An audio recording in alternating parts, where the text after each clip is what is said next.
Diary, hello. It's Tuesday, 15th of January, and this is part 3 in our video series, and we're about to flash with custom firmware a Sonoff T1 switch, a UK version, board version 1.1. And first, I thought I should mention exactly why we're doing what we're doing.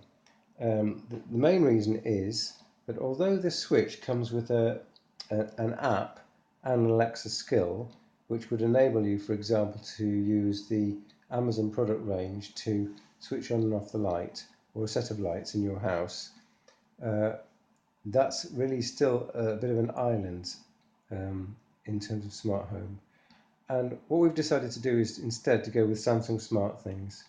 So as a result of that, we want to have a consistent architecture which allows everything to be seen via Samsung SmartThings.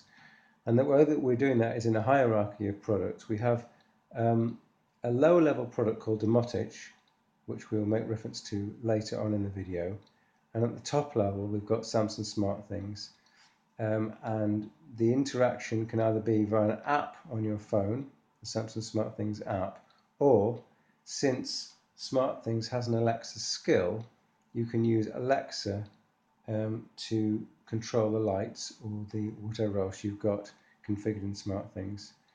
So the first thing we want to do today is take this 2-port switch and flash it with some custom firmware. So let's try and do that. We've got the board here. We've got a serial to USB converter, and we're going to attempt to make it set the switch into a special bootloader mode, and then in that bootloader mode connect using the ESP tool command string here and flash the firmware called Sonoff.bin. Okay, so I've got a hold to the left of this resistor here from ground to R19. I'm plugging in the unit, then I'm letting go that and I'm hitting enter.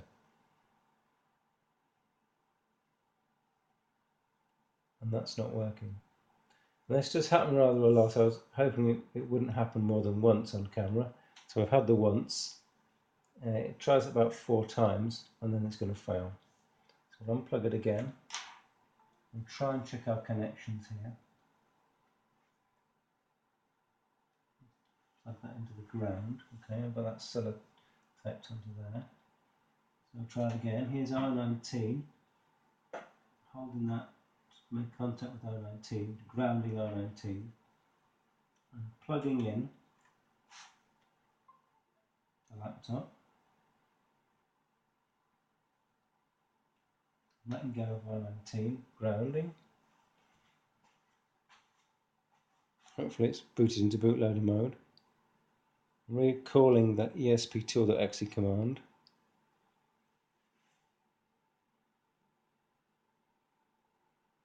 And as soon as you see the dots, you know you're in business. There we are, writing flash. So let me explain a few things about the way to program the newer UK switches. In the old days, you could press a button here, this reset button. If you were lucky, you could just press it twice, or there was a way of pressing one of the buttons and the reset button and then letting go of those buttons. And that would get the board into this special bootloader mode. But it doesn't work anymore. So the only way that I've been able to reliably find to flash these devices is to connect the serial to USB interface, connect a jumper from the ground, it's marked ground on the switch and you're taking ground from here as well, and take this ground wire, so plug in the converter which provides the power, 3.3 volts, and as it powers up, you already have this wire attached to the left of the R19 resistor, and that's going to ground the input pin to GPI 00, and that's going to enable you to do the flashing. So now we've done the flashing,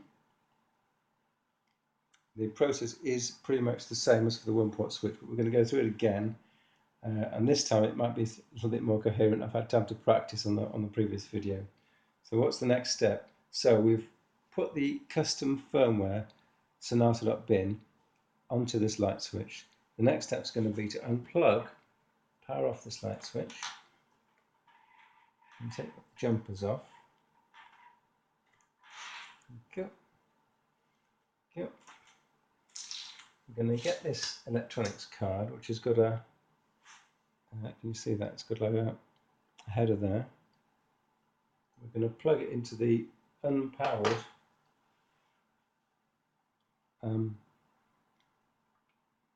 relay unit here. I'm then going to power it on. Plugging in the power.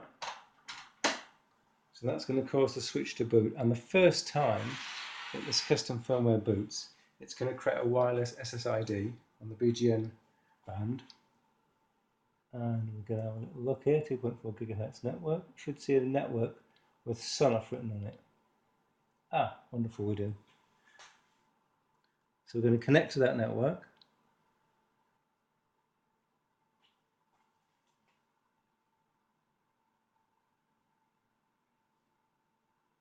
And that is going to prompt you straight away for you to put in your network SSID, wireless SSID for your home. So we have a special SSID for testing, and we're going to cover the camera since you don't need to know what all this is.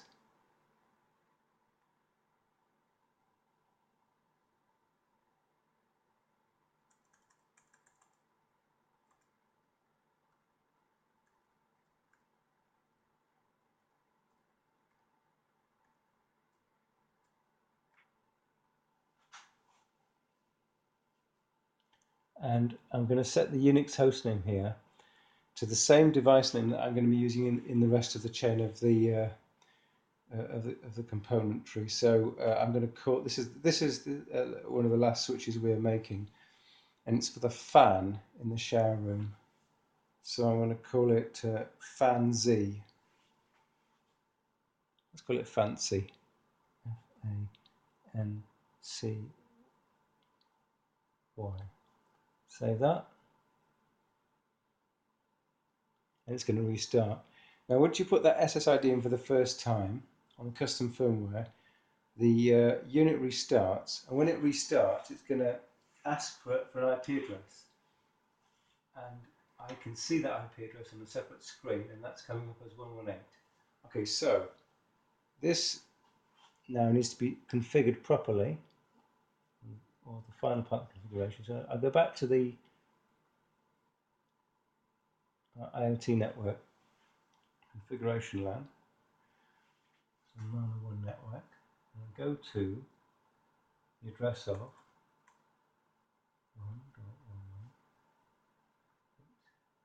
Great. And there we have it. So now on the screen you can see the web server that's running on this light switch, somewhat amazingly. And we're going to go into the configuration, and at this point, to finish the configuration, we need to configure MQTT and Domotich. So to explain how our chain works, we have an intermediate product which looks after all of our light switches and some other devices called Domotich. It's a free product you can download. And on Domotich we define a virtual switch, and that will come back with an index ID. We're going to put that index ID in here.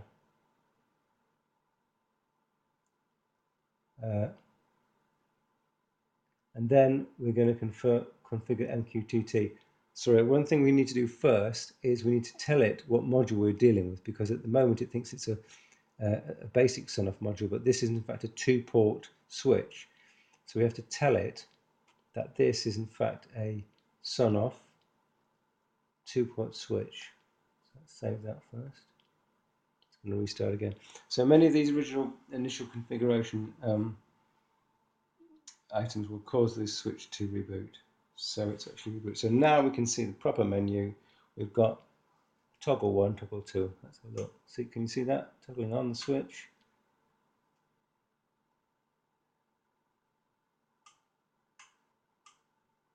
Okay, so in the configuration, we're now going to configure MQTT demotic. Okay. So here in demotic, there's going to be 2 index numbers because you're going to have there's going to be 1 index number for each one of these 2 switches. I'm not going to show you all this. I'm just going to talk about what you need to do, and then you'll understand how it all works together. So when you press one of these switches, what's going to happen is that the state of the switch is going to change. Firstly, when you press this switch, for example, that's switch number 1. On the back, you'll see you've got a neutral live, live 1 and live 2. So what's going to happen when you press that switch is that between neutral and live 1 out, there will be a voltage will appear and it will light your switch. Sorry, yes, switch your light on, I should say. So when you press the switch, you need your infrastructure to be told that that's happened. So what happens is that a message is sent via the MQTT transport to demotic. Demotic is listening for messages sent to it from MQTT, which is a messaging infrastructure program, and it receives that message and sends it on to SmartThings. So SmartThings is then aware the light is on, demotic is aware that the light is on, and the reverse process is, and especially since SmartThings has an Alexa skill, you can call Alexa and you can ask Alexa to switch on fancy, in this case. So you'd say something like the word that I shall not say again because we have Alexa in the room here. You could say something fancy on, and then Alexa will send the information, because it knows it's a device, to Samsung SmartThings. Samsung SmartThings will then go to demotic. Demotic will then use the transport MQTT and send the message to the switch. The switch will then power on the device that you've asked for. So that's how it would all work in both directions. So we're using MQTT as the transport mechanism to get to demotic. Demotic then speaks to Samsung SmartThings, and Samsung SmartThings and the rest full of the infrastructure is informed if you were to press a button. And the converse of that is you've got Amazon Alexa, which can send a message to Samsung SmartThings, which informs demotic. Demotic uses MQTT and talks to the light switch. The light switch then switches on the device by switching on the live that you've indicated. And that's how it works. So I hope that's been very useful.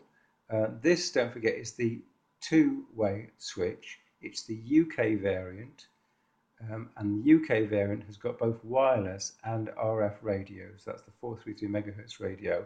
The US version and the EU versions are different. I know that the EU version doesn't have the RF radio, but not many people will be using that, in fact. So I hope that all works and is understandable now. We now have to configure that switch finally and then install it physically. Thanks very much for watching.